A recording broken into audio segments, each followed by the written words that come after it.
So, hey guys, it's Pieface, and I'm back with another Minecraft video. Now, if you've seen my previous videos, you probably know a little bit about what this is, but probably not that. Now, I've added a lot since last episode. Now, I'm just going to go over everything that I've added. The previous videos are either in the description or on my channel. Probably going to forget to put them in the description, but you can go watch those if you want to know what any of the stuff that I'm not showing in this video is. I'm going to show everything in the final video once the map is done, but for now I'm just going to show you what I've added since last time. So first off, I've made some new textures. So this is actually glowstone. It has this texture on all sides, so I've just added that as a hidden lighting source. These are sea lanterns, but you'll see why I've put grass textures on all six sides of them in just a second. I've also changed coarse dirt so that it has grass texture on all six sides. I mean, this isn't like the actual grass texture. Like, it's really hard to copy what the actual grass texture looks like because the texture file in the blocks is just gray, so you have to find out what the actual green that you have to tint it with. And I just didn't want to do it, and I didn't care, so I just made this. Kind of looks like AstroTurf, but it is accurate to the real grass texture. It's just a little brighter. Anyways, I'm now going to show you guys everything that I've added physically besides the textures. So, just jumping in as the player, starting after this part. I've added a spectator part for this since last episode. There's an actual, maybe there was a place here last episode, but I don't think so. Anyways, so then the part that happens after this is really cool because check this out. The player's paths split and go down and to the sides, but the spectator's path goes straight between the players and up into the middle. So the player and the spectator actually switch levels, which is really cool. So the spectator starts out on the bottom and goes up to the top, and the player starts out on the top and goes down to the bottom. But anyway, the spectator, I'm gonna break out a little bit here just so I can show you. Come on. The spectator gets put in this little box where there's nowhere really for them to go. But the player gets put in this little box where you actually get a little bit spun in a circle. Well, it's a square, but it's the Minecraft equivalent of a circle. You can stand in the middle and not get spun, but you stand on the outside and you'll get put in like this little circle, and you can kind of influence your direction. You can kind of jump, and then you go out this door. And nothing happens when you push the pressure plate except the spectators all get teleported up there. But then you get put in this sort of like Elysium or interstellar style like planetary satellite thing. We got some villagers down here. I've actually named these guys. This is citizen number 58008. This is citizen number 69. This is citizen number 1337. This is citizen number 007. So, yeah, those are... I mean, the ones on the top all obviously have to be either named Dinnerbone or Grum. I've named them all Dinnerbone. So, they don't have actual names, but you wouldn't really be able to see them anyway because you can't walk on the ceiling.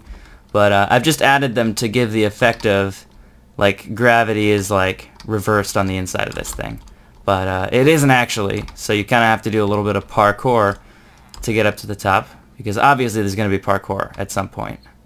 Like, why wouldn't there be? So, you just kind of jump around the outside of this little rim. At first you can kind of get up there without doing too much actual... What? My W key is being really weird recently. Anyway. Okay. So, up until this point you can actually get up if there wasn't any added blocks to this curve here. But then you kind of have to do a little bit of parkour. So, here's this bit. And then there's this ladder to get up onto this big, like one of the big beams, the 6 beams that go into the center. And then you go up this kind of screw. My W key is really fucked up. I don't know why it sometimes just doesn't work. It just doesn't care sometimes. Anyway, gonna have to get a new keyboard maybe, I don't know. It's just being weird. And sometimes it sticks and like it keeps moving after I stop. So you can see the upside down village is really giving this a nice effect here. I wish there was a way to create sideways villagers. That would be awesome. I mean there is, but it would involve like, you know, resource packs and shit. I wonder if you can actually, yeah, you can kind of see the Dinnerbone name, but that's fine. So then you go onto the outside, and I've actually given this outside a pretty cool look. And I've built all of this by hand. This entire map, except for, I mean, this part that I use commands for, but I haven't used like MC Editor or World Editor or anything. So, it's just took me a long time, and I wanted to get some credit for that effort. So then, you get teleported in here. I never noticed there was actually a little sign. There's actually a little texture at the top of the signpost. That's cool. But anyways, then you're in this room with a bunch of doors. And if you go up to them, most likely, you'll get teleported back into the middle. And what this is a random one of these doors is the door that'll get you out of here. And every time you step in the middle, that gets re-randomized. So standing on the pressure plate re-randomizes the correct door. So there is a technique you can use here. It's a little cheaty, but if you just keep running at the same door, it will eventually become the correct door. Because there's only 12 doors, so chances are not very slim that this door will never, I mean chances are very, very slim.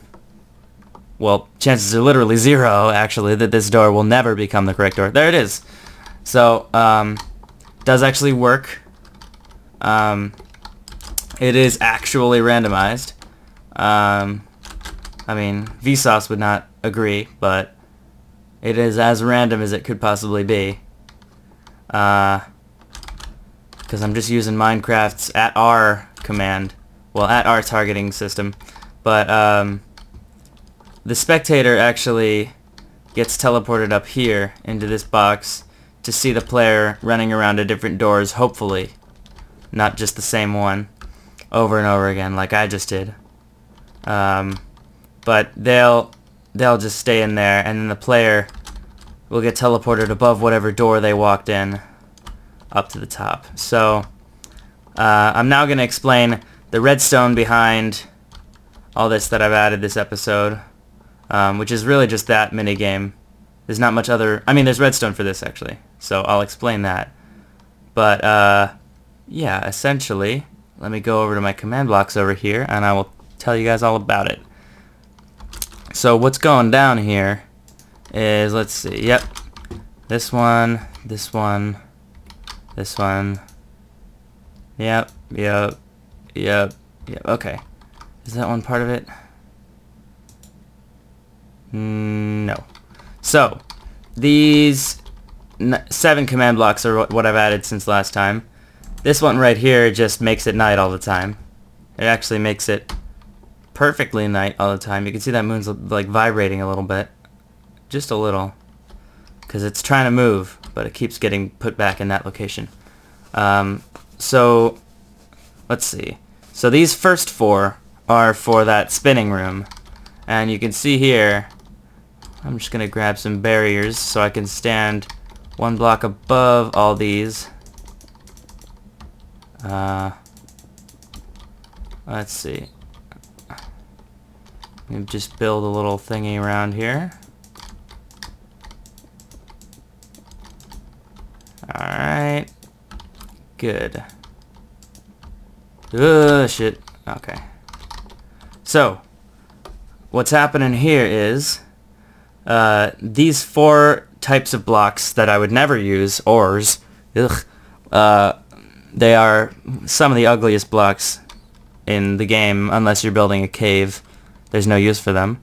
Or, I mean, you could just use them for textures, but each one of these teleports you a different direction, 0.2 of a block every 20th of a second, so 1 block per second, in these 4 directions. So gold will teleport you this way, stab it, lapis will teleport you that way, stop, I can't, Oh, this could be a challenge. This fucking... Okay. Redstone, or lapis will teleport you that way. I don't know why I said redstone. And coal will teleport you this way. I don't know if I already listed that. But those 4 blocks will all teleport you in those 4 directions. And then if you orient... Stop it. Orient them... let's see. Stop. Okay. So if you orient them... Let's see. This to... Okay, yeah. This to this to this to this, I'm pretty sure. Yeah. Okay. And then you put blocks on top of them. Let me get rid of these particles. Come on. Go away. There we go. Then they will become this. So, yeah. It'll just make you go in circles. Forever until you manage to stop it. There we go. So yeah, that is that redstone. And then the redstone for that mini game up there with the armor stands. It's actually quite simple. I've added a scoreboard objective called RAND, which stands for random. And let's see. So I've made it so that every armor stand with a random score of 1 will teleport the nearest player. Will teleport any player within 1 block of them, 5 blocks up, so to the next level. So it'll make them succeed in the challenge. And every armor stand with a random score of 0 will make all the players within 1 block of them teleported to the center of the room, which has those coordinates that you saw. And then there's a little redstone over here, which is now off center that I've just realized. That's gonna mess with me. I'm gonna center this. It makes it look really bulky, but real redstone has curves, I guess. I don't know. Okay. So let's see, where, this is the center point, so if I break a block, there we go. So this command block, so this, there's a pressure plate in the middle of the floor that activates this redstone, that activates this command block, and then this command block in quick succession. So the first command block gives every armor stand in the world, and I've only used armor stands here, every armor stand a random score of 0. And then this one gives a random armor stand at R a random score of 1. So it gives just a random one out of the 12 armor stands a score of 1. So it makes 1 door out of all of these the correct door. So yeah. What I think what's cool about this level is if you don't, as long as you don't realize the cheat you can use, then it becomes sort of extra challenging because you can't actually just use the process of elimination with this one, because whenever you pick a wrong door, that wrong door may or may not become the right door. So I just think that's cool. So yeah, guys. By the way, this block here that I've used for this all 6 sides grass is coarse dirt. So in case you, I don't know why you'd need to know that, but I used coarse dirt. I could have used any block. Picked coarse dirt. There we go, guys.